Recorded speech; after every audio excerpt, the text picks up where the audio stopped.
Hello everyone, welcome to our daily 20 dose series. इस series में हम डेली के 20 क्वेश्चन करते हैं जो आपके साइकोलॉजी के नॉलेज को बढ़ाते हैं। तो आज के 20 क्वेश्चन शुरू करते हैं बिना किसी देरी के। Let's start.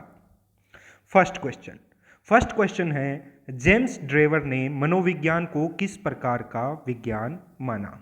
ध्यान रखिए, आप जब क्वेश्चन देखते हो तो आपके कमेंट आते हैं, बहुत लोगों के डीएम आते हैं कि सर क्वेश्चन का लेवल बढ़ाइए। तो क्वेश्चन का लेवल किससे पता चलेगा कि आपको क्वेश्चन आता है या नहीं आता। तो देखिए कि अगर क्वेश्चन नहीं आ रहा तो वो आपके लिए टफ माना जाएगा, अगर वो आ रहा है तो वो इजी माना जाएगा। तो ओवरऑल क्या होगा, अगर आपको आ रहा है तो आपका नॉलेज अच्छा है, इसलिए वो आ रहा है। तो सभी क्वेश्चनों को देखें, टफ और इजी को बैलेंस करके बनाया गया है ये सीरीज। तो पहला क्वेश्चन फिर से, जेम्स ड्रेवर ने मनोविज्ञान को किस प्रकार का विज्ञान कहा। यानी जेम्स ड्रेवर ने मनोविज्ञान को किस प्रकार का विज्ञान कहा। अशुद्ध विज्ञान, आंशिक विज्ञान, शुद्ध विज्ञान या फिर व्यवहार का शुद्ध विज्ञान। अगर आपको ये क्वेश्चन आता है तो आप कमेंट में बताइए कि जेम्स ड्रेवर ने मनोविज्ञान को किस प्रकार का विज्ञान कहा। मैं बताता हूं कि इसमें का ऑप्शन जो सी है वो सही है, क्योंकि जेम्स ड्रेवर ने मनोविज्ञान को शुद्ध विज्ञान कहा था। नेक्स्ट क्वेश्चन, सृजनात्मकता मौलिक परिणामों को अभिव्यक्त करने की मानसिक प्रक्रिया है। सृजनात्मकता क्या है? मानसिक प्रक्रिया है जो आपके मौलिक परिणामों को, मौलिक विचारों को अभिव्यक्त करती है। ये कथन किसने कहा था, यानी ये कथन है वो किसका है? कॉल एंड ब्रस का, ड्रेवल का, डिहन का या फिर क्रो एंड क्रो का। तो किसने कहा था ये कहा था क्रो एंड क्रो का कथन है। अगर आपको ये भी आता है तो अच्छी बात है। नेक्स्ट क्वेश्चन देखते हैं, इससे आपके लेवल का पता चल जाएगा। नेक्स्ट क्वेश्चन है थर्ड, निम्नलिखित में से कौन सा सृजनात्मकता से संबंधित है? अपसारी चिंतन, अभिसारी चिंतन, संवेग चिंतन या फिर ए और बी दोनों।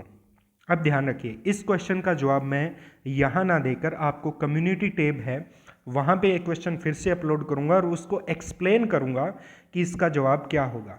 आप इसका जवाब जो आपको लगता है वो कमेंट में बताइए कि ए है, बी है, सी है या फिर डी है।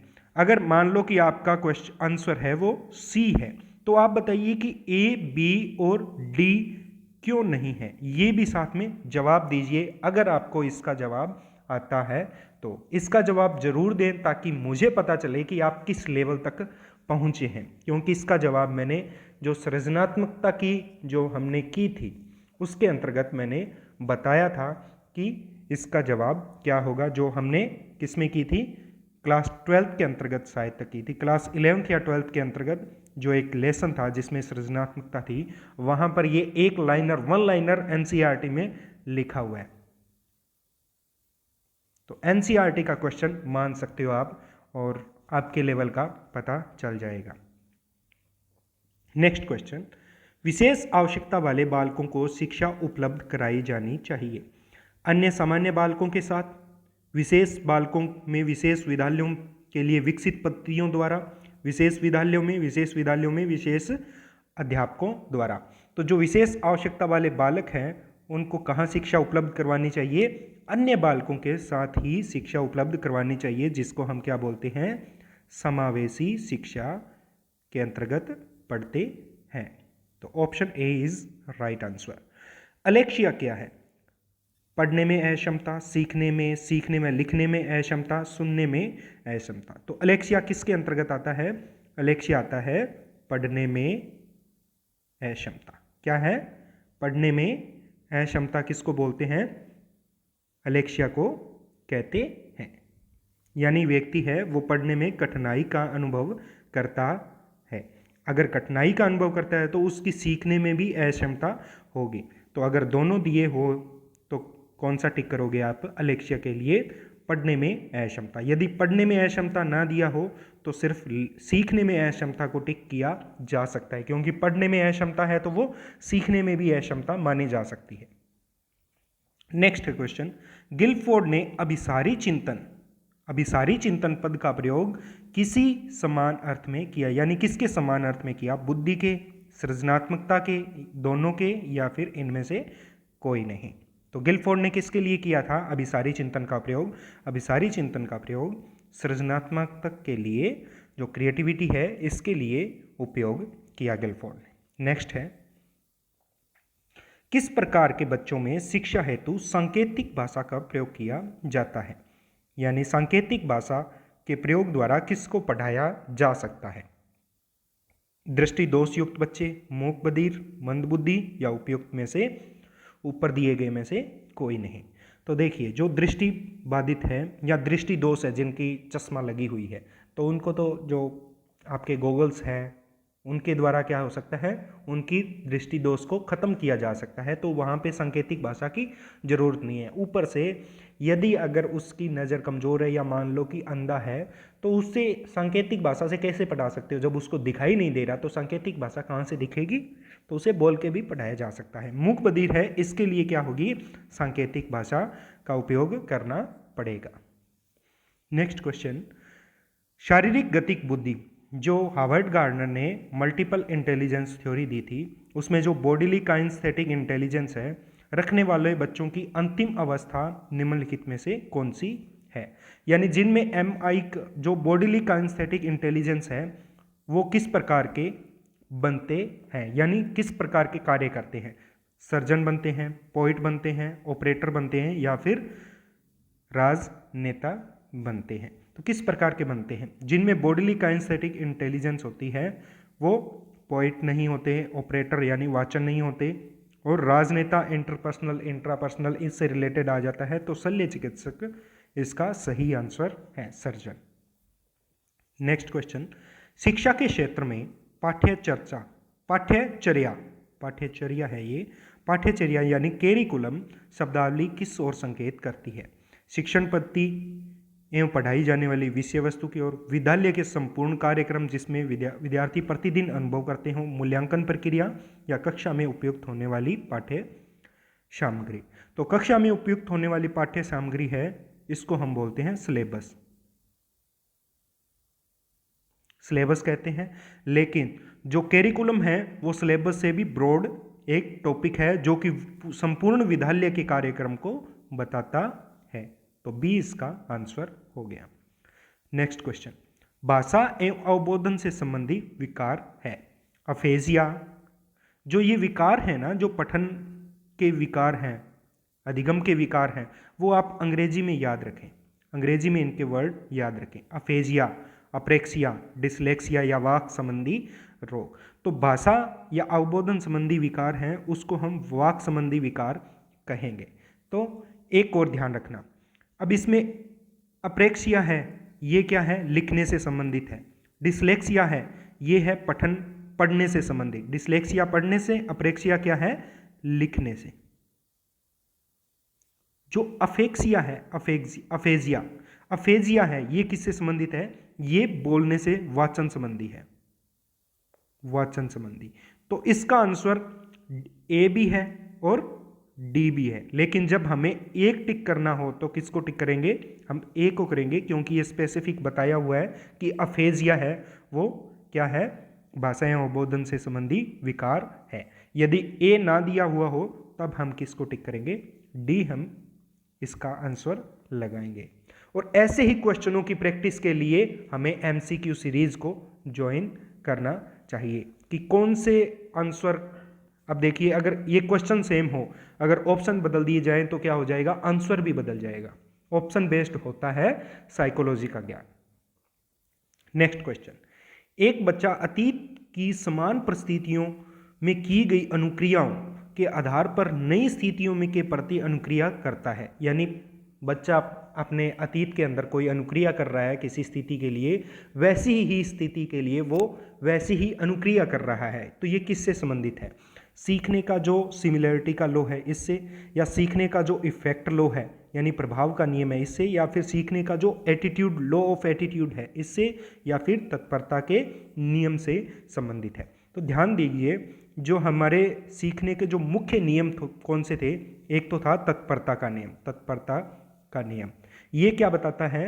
ये बताता है कि व्यक्ति अगर तत्पर होगा, प्रेरित होने के लिए या फिर सीखने के लिए तत्पर होगा, तैयार होगा, तभी वो क्या होगा? सीख पाएगा। दूसरा क्या नियम है? अभ्यास का नियम। अभ्यास का नियम यानी जिसका वो ज़्यादा अभ्यास करेगा वो जल्दी सीखेगा, उसका जितना अभ्यास होगा उतनी जल्दी सीखेगा। तीसरा है प्रभाव का नियम। प्रभाव का नियम ये है कि जो अनुक्रिया उसके अच्छे रिजल्ट मिल रहे हैं वो उसे बार बार दोहराएगा। तो ध्यान दीजिए कि जब अतीत में उसे किसी अतीत में स्थिति की अनुक्रिया की है उसने, वे उसको अच्छे रिजल्ट मिले तो वो फिर अभी वो क्या करेगा? वैसी स्थिति के लिए वैसी ही अनुक्रिया करेगा। तो ये किससे संबंधित है? ये प्रभाव के नियम से संबंधित है। अधिगम का जो लॉ ऑफ इफेक्ट है इससे संबंधित है। नेक्स्ट क्वेश्चन, अधिगम को प्रभावित करने वाला जो व्यक्तिगत कारक, अब ध्यान रखना व्यक्तिगत कारक, अगर आपने ये एक पॉइंट छोड़ दिया, एक शब्द को छोड़ दिया, हल्के में ले लिया तो आंसर बदल जाएगा। संचार के साधन अधिगम को प्रभावित करते हैं। समवयस्क समूह हैं, जो पीयर समूह हैं, वो अधिगम को प्रभावित करते हैं। अध्यापक करते हैं और परिपक्वता और आयु करते हैं। तो अधिगम को तो ये सारे प्रभावित करते हैं, लेकिन जो व्यक्तिगत कारक, जो व्यक्ति के खुद से जुड़ा हुआ है, वो है सिर्फ परिपक्वता और उसकी आयु। तो इसका आंसर क्या होगा? डी होगा। अगर आपने सीधे पढ़ लिया कि प्रभावित करने वाला कारक है, आपने ए देखा संचार के साधन प्रभावित करते हैं, सीधा एक टिक कर दोगे। लेकिन अगर आपने ध्यान से पढ़ा तो आंसर सही जाएगा आपका। नेक्स्ट क्वेश्चन,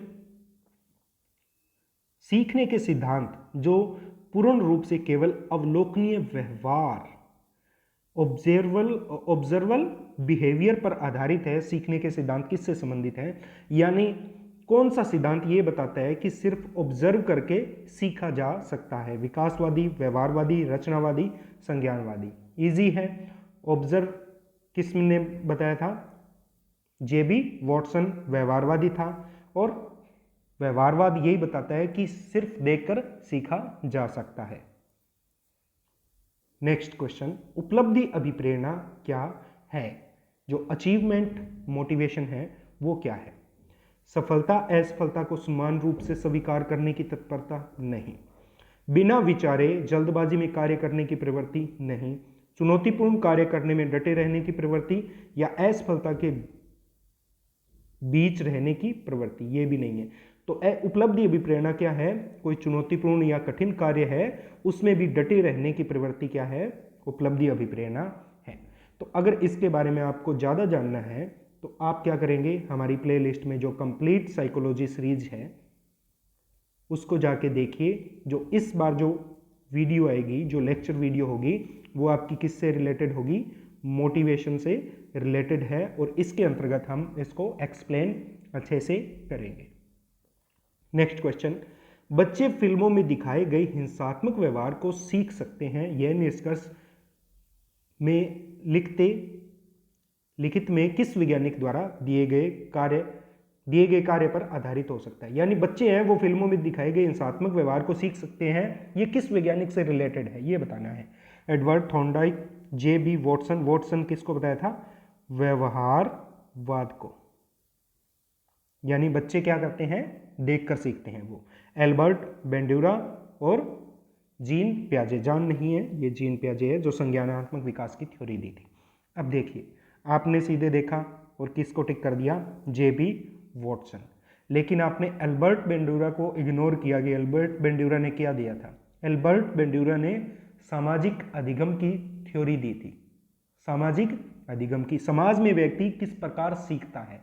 तो जो बेबी डॉल का प्रयोग किया था वो एल्बर्ट बेंड्यूरा से रिलेटेड है। इसने वही बताया था कि बच्चों को चलचित्र द्वारा दिखाया था कि बच्चे किस प्रकार व्यवहार को सीखते हैं। तो इसका सही आंसर होगा एल्बर्ट बेंड्यूरा, ना कि जेबी वॉटसन। अगर एल्बर्ट बेंड्यूरा नहीं दिया गया हो तब हम वॉटसन को टिक करेंगे।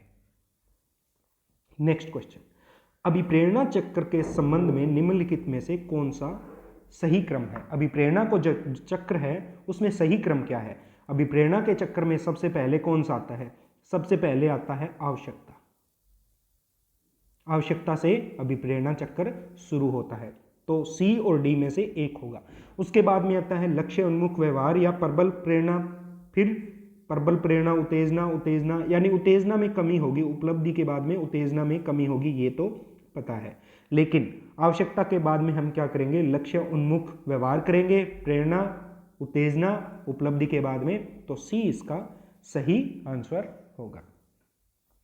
नेक्स्ट क्वेश्चन, एक बालक जो गणित के अतिरिक्त अन्य विषयों में तो सामान्य है लेकिन गणित में बहुत निम्न है, यानी गणित में क्या है, वो कमजोर है, तो ऐसे बालक को किस श्रेणी में रखेंगे, पिछड़े बालक में, मंदबुद्धि में, औसत में, मंदताप बालक में, यानी मानसिक रूप से परेशान बालक। तो मानसिक रूप से परेशान बालक नहीं है, औसत बालक ठीक है, हो सकता है क्योंकि वो अन्य विषयों में सामान्य है। मंदबुद्धि नहीं हो सकता, क्यों, क्योंकि वो बाकी विषयों में तो एक एवरेज नंबर ला रहा है। पिछड़ा बालक कहेंगे क्योंकि वो बाकी विषयों में तो समान है लेकिन जो गणित का विषय है, मैथ का विषय है, इसमें वो पिछड़ गया है, पीछे रह गया है, तो इसको कहेंगे पिछड़ा बालक।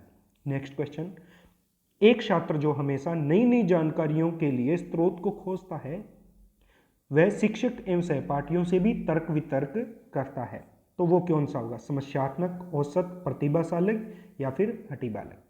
ये पहचान है प्रतिभाशाली बालकों की कि जो नए नए तरीकों को खोज करता है और अपने टीचर्स के साथ और अपने जो दोस्त हैं उनके साथ में तर्क वितर्क करता है। किसको लेकर तर्क वितर्क, अपने अध्ययन विषय को लेकर तर्क वितर्क। Next question, primary mental abilities नामक पुस्तक किसने लिखी थी, तो ये तो हमने इंटेलिजेंस में पढ़ लिया होगा, आपको आता होगा इंटेलिजेंस जो कंप्लीट साइकोलॉजी सीरीज है। अगर नहीं पढ़ा तो अभी बता देते हैं, Thorndike, Thurstone, Skinner, crow and crow.